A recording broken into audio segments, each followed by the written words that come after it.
कामना तरु। भाग 1। राजा इंद्रनाथ का देहांत हो जाने के बाद कुंवर राजनाथ को शत्रुओं ने चारों ओर से ऐसा दबाया कि उन्हें प्राण से लेकर एक पुराने सेवक की शरण में जाना पड़ा, जो एक छोटे से गांव का जागीरदार था। कुंवर स्वभाव से ही शांति प्रिय, रसिक, हंस खेल कर समय काटने वाले युवक थे।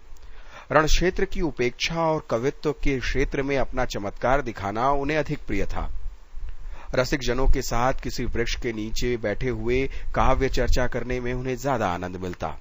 वो शिकार या राज दरबार में नहीं, इन पर्वतमालाओं से घिरे हुए गांव में आकर उन्हें जिस शांति और आनंद का अनुभव हुआ, उसके बदले में वो ऐसे ऐसे कई राज्य त्याग कर सकते थे।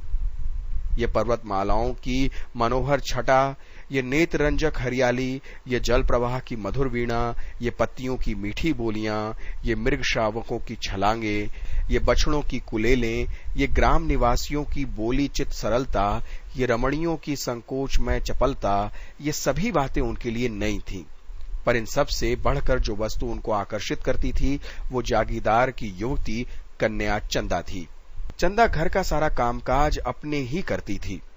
उसको माता की गोद में खेलना नसीब न हुआ। पिता की सेवा में ही रत रहती। उसका विवाह इसी साल होने वाला था। इसी बीच कुंवर जी ने आकर उसके जीवन में नवीन भावनाओं और आशाओं को अंकुरित कर दिया। उसने अपने पति का जो चित्र मन में खींच रखा था, वही मानो रूप धारण करके उसके सम्मुख आ गया। कुंवर की आदर्श रमण भी चंदा के रूप में ही अवतरित हो गई। लेकिन कुंवर समझते थे कि मेरे ऐसे भाग्य कहां। चंदा भी समझती थी, कहां ये और कहां मैं। भाग 2। दोपहर का समय था। जेठ का महीना था। खपरैल का घर भट्टी की भांति तपने लगा। खस की टट्टियों और तहखानों में रहने वाले राजकुमार का चित्त गर्मी से कुछ इतना बेचैन हुआ कि वह बाहर निकल आए और सामने के बाग में जाकर एक घने वृक्ष की छांव में बैठ गए। सहसा उन्होंने देखा कि चंदा नदी से जल की गागर लिए चली आ रही है। नीचे जलती हुई रेत थी, ऊपर जलता हुआ सूर्य। लू से देह झुलस सी जाती थी। कदाचित इस समय प्यास से तड़पते हुए आदमी भी नदी की ओर जाने की हिम्मत न पड़ती। चंदा क्यों पानी लेने गई थी? घर में पानी भरा हुआ है, फिर इस समय वो क्यों पानी लेने निकली? कुंवर दौड़ के उसके पास पहुंचे और उसके हाथ से गागर छीन लेने की चेष्टा करते हुए बोले, मुझे दो और भागकर छां में चली जाओ। इस समय पानी का क्या काम था? चंदा ने गागर न छोड़ी। सिर से खिसका हुआ आंचल संभाल कर बोली, तुम इस समय कैसे आ गए? शायद मारे गर्मी के अंदर न रह सके। कुंवर, मुझे दो, नहीं तो मैं छीन लूंगा। चंदा ने मुस्कुराते हुए कहा, राजकुमारों को गागर लेकर चलना शोभा नहीं देता। कुंवर ने गागर का मुंह पकड़कर कहा, इस अपराध का दंड बहुत सह चुका हूं। पेज 77। चंदा अब तो अपने को राजकुमार कहने में भी लज्जा आती है। चंदा, देखो, धूप खुद हैरान होते हैं और मुझे भी हैरान करते हैं। गागर छोड़ दो, सच कहती हूं, पूजा का जल है। कुंवर, क्या मेरे ले जाने से पूजा का जल अपवित्र हो जाएगा? चंदा, अच्छा भाई, नहीं मानते तो तुम ही ले चलो। हाँ, नहीं तो? कुंवर गागर लेकर आगे आगे चले। चंदा पीछे पीछे हो चली। बागीचे में पहुंचे तो चंदा ने एक छोटे से पौधे के पास रुककर बोली, इसी देवता की पूजा करनी है, गागर रख दो। कुंवर ने आश्चर्य से पूछा, यहां कौन देवता है चंदा? मुझे तो कोई नजर नहीं आता। चंदा ने पौधे को सींचते हुए कहा, यही तो मेरा देवता है। पानी पीकर पौधे की मुरझाई हुई पत्तियां हरी हो गईं, मानो उसकी आंखें खुल गई हों। कुंवर ने पूछा, ये पौधा क्या तुमने लगाया है चंदा? चंदा ने पौधे को एक सीधी लकड़ी से बांधते हुए कहा, हाँ, उसी दिन तो जब तुम यहां आए। यहां पहले मेरी गुड़ियों का घरौंदा था। मैंने गुड़ियों पर छां करने के लिए आमोला लगा दिया। फिर मुझे इसकी याद न रही। घर के काम धंधे में भूल सी गई। जिस दिन तुम यहां आए, न जाने क्यों इस पौधे की याद आ गई। मैंने आकर देखा तो वो सूख गया था।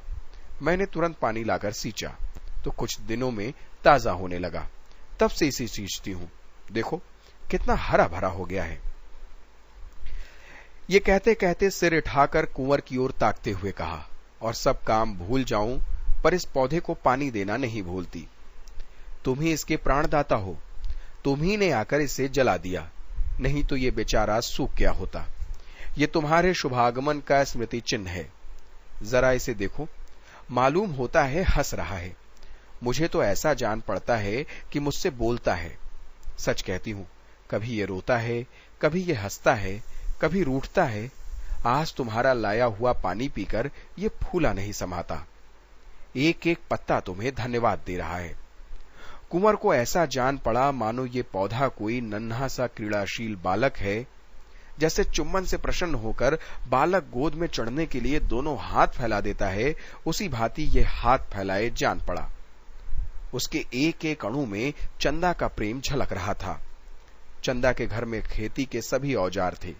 कुंवर एक फावड़ा उठा लाए और पौधे को एक ढाल बनाकर चारों ओर ऊंची मेड़ लगा दी। फिर खुरपी लेकर अंदर की ओर मिट्टी को गाड़ दिया। पौधा और भी लहलहा उठा। चंदा बोली, कुछ सुनते हो? क्या कह रहा है? कुंवर ने मुस्कुराकर पूछा।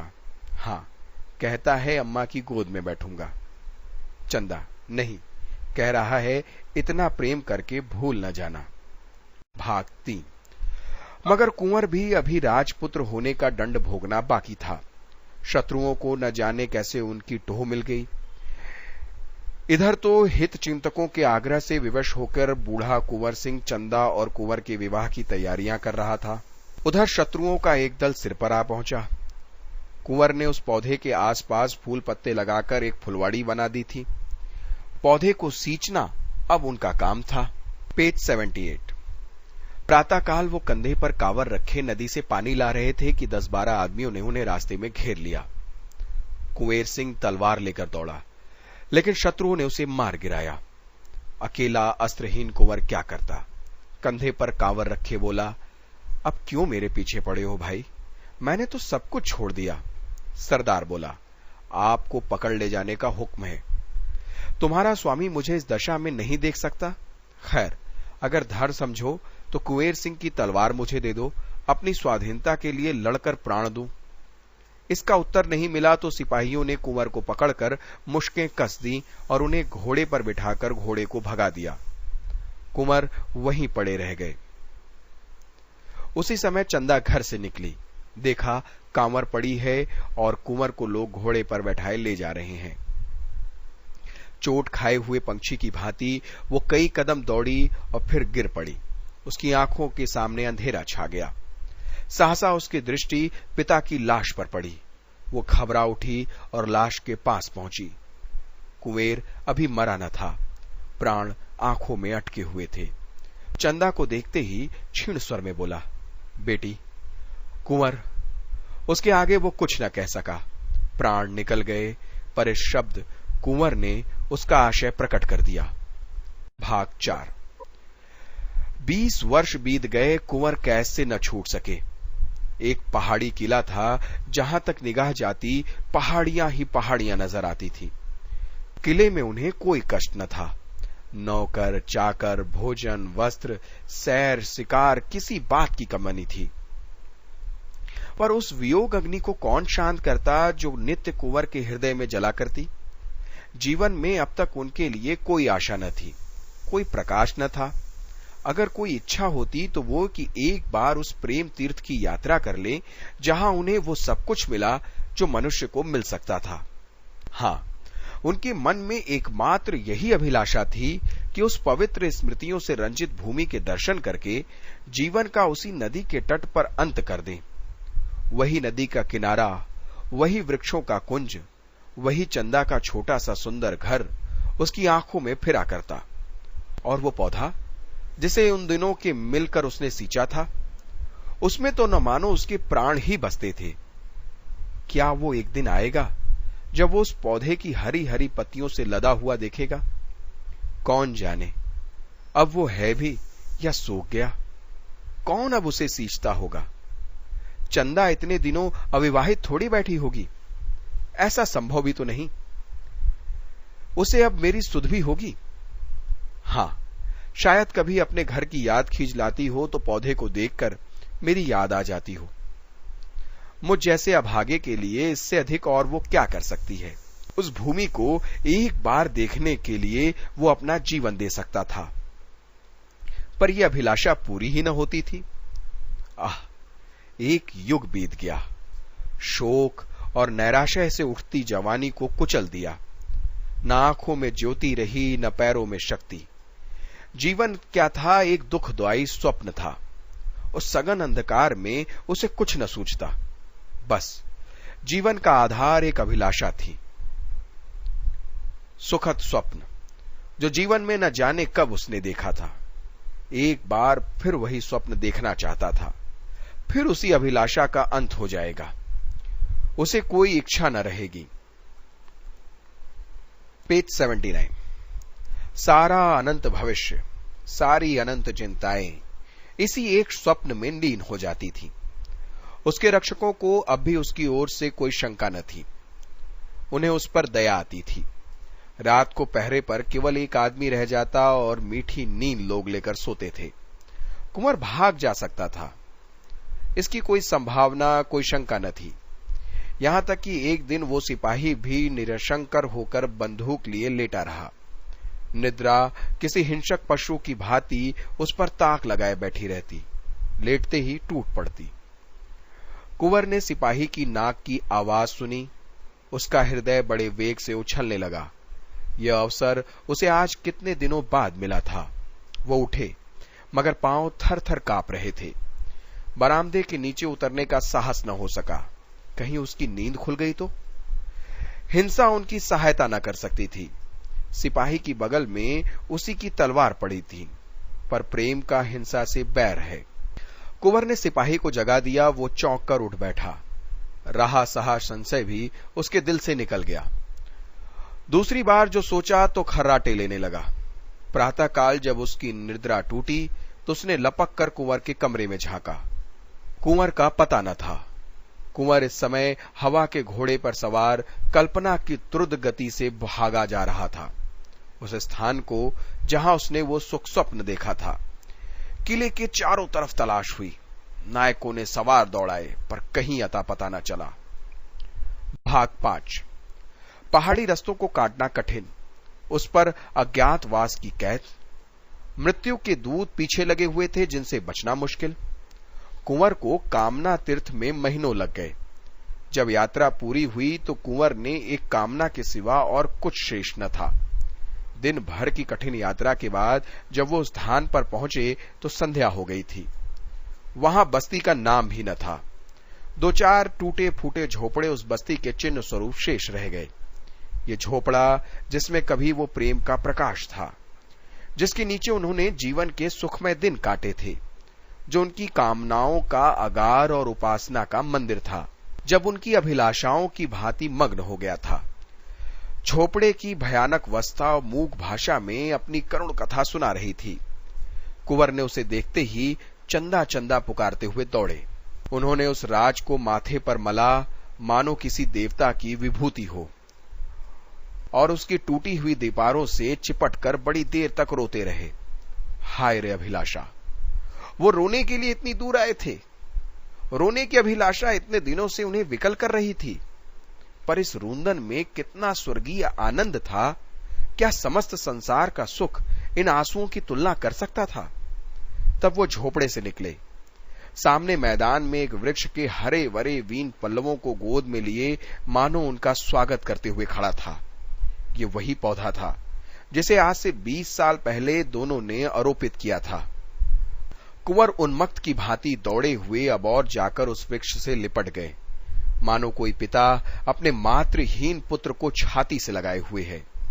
ये उसी प्रेम की निशानी है, उसी अक्षय प्रेम की, जो इतने दिनों बाद भी आज विशाल हो गया है। कुंवर का हृदय ऐसा होटा मानो इस वृक्ष के अंदर ही रख लेगा, जिसमें उसे हवा का झोंका भी न लगे। उसके एक पल्लव पर चंता की स्मृति बैठी हुई थी। पक्षियों का इतना रम्य संगीत क्या कभी उन्होंने सुना था? उनके हाथों में दम न था। सारी देह भूख, प्यास और थकान से शिथिल हो रही थी। पेज 80। वो उस वृक्ष पर चढ़ गया। इतनी फुर्ती से चढ़े कि बंदर भी न चढ़ता। सबसे ऊंची फुनगी पर बैठकर उन्होंने चारों ओर गर्वपूर्ण दृष्टि डाली। यही उनकी कामनाओं का स्वर्ग था। सारा दृश्य चंदामय हो गया। दूर की नीली पर्वत श्रेणियों पर चंदा बैठी गा रही थी। आकाश में तारे तैरने वाली लालिमाएं नौका पर चंदा की उड़ी जाती थीं। सूर्य की श्वेत पीत प्रकाश की रेखाओं पर चंदा ही बैठी हंस रही थी। कुंवर के मन में आया, पक्षी होता तो इन्हीं डालियों पर बैठा हुआ जीवन के दिन पूरे करता।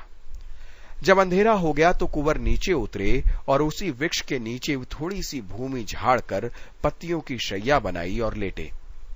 यही उनके जीवन का स्वर्ग स्वप्न था। आह, यही वैराग्य। अब वो इस वृक्ष की शरण छोड़कर कहीं न जाएंगे।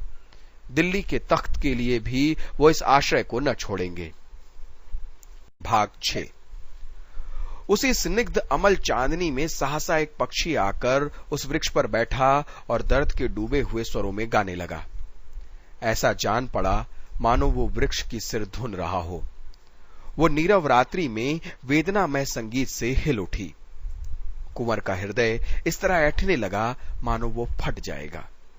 स्वर में करुण और वियोग के तीर भरे हुए थे। आह पक्षी, तेरा भी जोड़ा अवश्य बिछड़ गया है, नहीं तो तेरे राग में इतनी व्यथा, इतना विषाद, इतना रुंदन कहां से आता। कुंवर के हृदय के टुकड़े टुकड़े हुए जाते थे। एक एक स्वर तीर की भांति दिल को छेद डालता था। वो बैठ न सके। उठकर आत्मविस्मृति की दशा में दौड़ते हुए झोपड़े में गए। वहां से फिर वृक्ष के नीचे आए और उसी पक्षी को कैसे पाए, कहीं दिखाई नहीं देता। पक्षी का गाना बंद हुआ तो कुंवर को नींद आ गई। उन्हें स्वप्न में ऐसा जान पड़ा कि वही पक्षी उनके समीप आया। कुंवर ने ध्यान से देखा तो वो पक्षी न था, चंदा थी। हां, प्रत्यक्ष चंदा थी। कुंवर ने पूछा, चंदा, ये पक्षी कहां यहां से आ गया? चंदा ने कहा,